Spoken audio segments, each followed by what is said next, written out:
Two more. Ryan in Centennial, Colorado. Never heard of that. Well, hello, Mike and Ian. We went this far without a question about Tua, so I guess that's pretty good. I hear everyone say this is a make or break year for Tua. In your mind, what does that mean? Is it just how many games the team wins? Does he have to hit a certain number of passing yards and touchdown passes wise to meet the standard? Help me understand. Allie, why don't you tell us? What do you think? Make or break year for Tua. What does that mean? That's a really good question, especially when you look into it. Like, what does that mean? What will satisfy the Tua haters? Is it a playoff appearance? Is it a certain stat? I don't know. Like, what are we looking at? How many mistakes? Like, I think for me, it is how can we get this team to the playoffs? Like, that is our first goal. Like, that's where we've been struggling to get to. So I want to see, one, is Tua able to play the whole season? What does the chemistry with Tyreek Hill and with Waddle look like? Are we completing big passes? Are we making big plays? Or, do we see, Tua not being as accurate and Tyreek making up for it? Like, what are we looking at? So I want to look at Tua as the whole picture. I want to see him breaking records for passing yards in games and touchdowns. And, I want the whole thing. And ultimately, when you have those big stats, you are getting your team to the playoffs. So I think maybe if the team gets to the playoffs and, Tua's been playing all of those games, then maybe people will be a little bit more, I don't want to say happy with him, but they'll be accepting. Understanding. Ian, your thoughts? So I think that's kind of a loaded question, because I think at the end of the day, as a Miami Dolphins fan, we want our team to go to the playoffs regardless of who's at the quarterback. I think we could all agree to that, right? Now, you do have some folks that would kind of disagree and say they want to see Tua, they want to see, this, that, and the other thing. But for me, I want to get to the playoffs regardless of what quarterback play is, even though I know how important that is, right?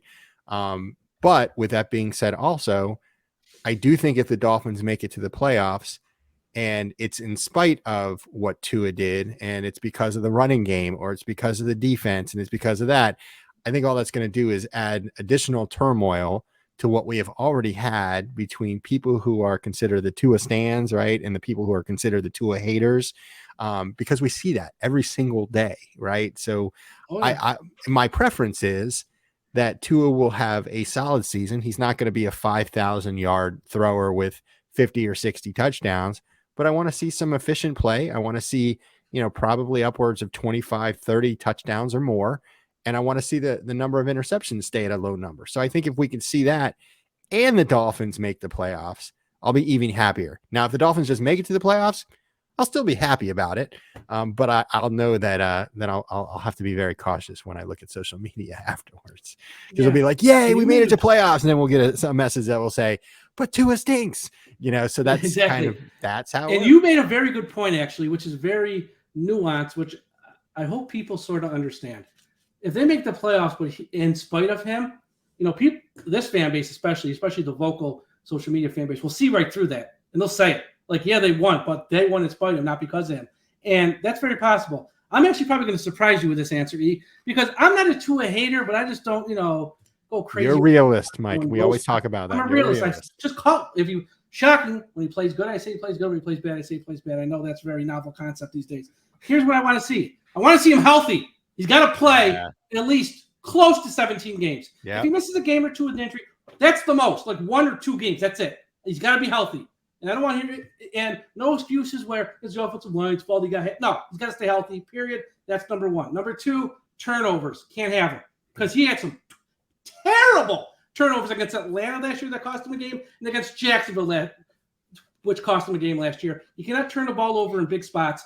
That I don't even care if they make the playoff. Well, I care. But because I know the AFC is so loaded this year that he can play well, have a very good season, and they still miss the playoffs. Because just like they could win in spite of him, they can lose in spite of him as well, where he plays great on offense, he puts up big numbers, but maybe they can't stop an opposing quarterback on a certain week, or maybe there's a ton of penalties on defense. So it's not even about the wins and losses. I'll throw that out the window.